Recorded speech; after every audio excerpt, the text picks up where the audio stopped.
ብዙ ፎሎወር ያላቸው ቲክቶከሮች ይህንን ሼርና ሪፖስት ስለማያደርጉት እናንተ እያደረጋችሁ። አሰላሙ አለይኩም ወራህመቱላሂ ወበረካቱ።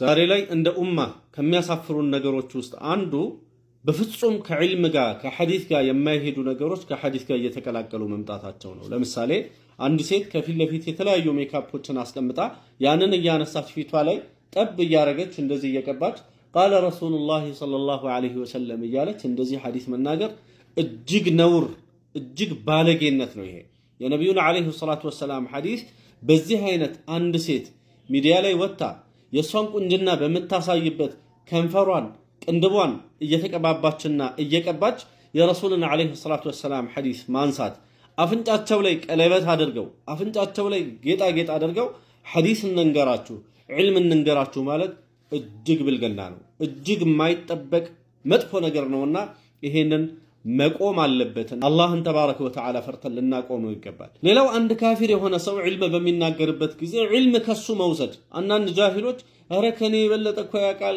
ከኔ የበለጠ ታውቃለች እያሉ ሐዲስ የሚናገሩ የሆኑ ኩፋሮችን ከወንድም ከሴትም ከነሱ ሐዲስ የሚወስዱ ዒልም የሚወስዱ ሁሉ አሉና ይሄ በፍጹም ወንጀል ነው፣ ጥፋት ነው፣ ልንጠነቀቀው ይገባል።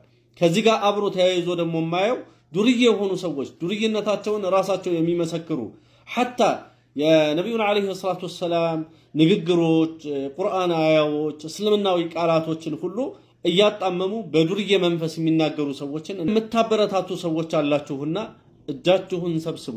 ዒልም ከነዚህ አይነት ሰዎች በፍጹም አይወሰድም። ትላልቅ ከሚባሉ ዑለማዎችና የሰለፍ ሊቃውንቶች ውስጥ ኢብኑ ሲሪን የሚባሉት ምን ይላሉ? ኢነ ሃዛል ዒልመ ዲን፣ ይህ ዒልም እኮ ዲን ነው ይላሉ።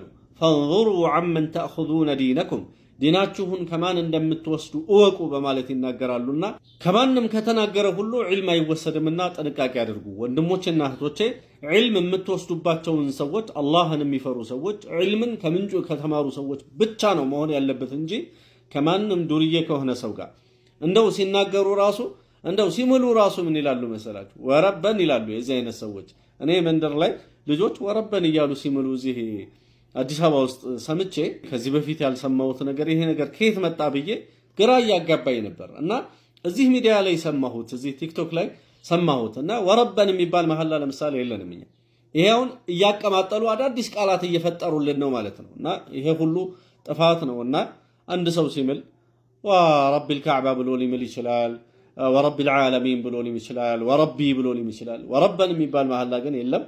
የዚህ አይነት የመሳሰሉ ራሳቸው እየቀየሩ በቃ በራሳቸው በዱርይነት ቋንቋ እያደረጉ ዒልምን ማስተላለፍ የሚፈልጉ ሰዎች ሁሉ አሉና ጥንቃቄ ይደረግ። ዒልም ከሌለው ሰው ወለው ስለ ላኢላሃ ኢላላህ ስለ ተውሂድ የሚናገር የተውሂድ አርበኛ ነኝ የሚል ሰው እንኳን ቢሆን ዒልም ከሱ አይወሰድም።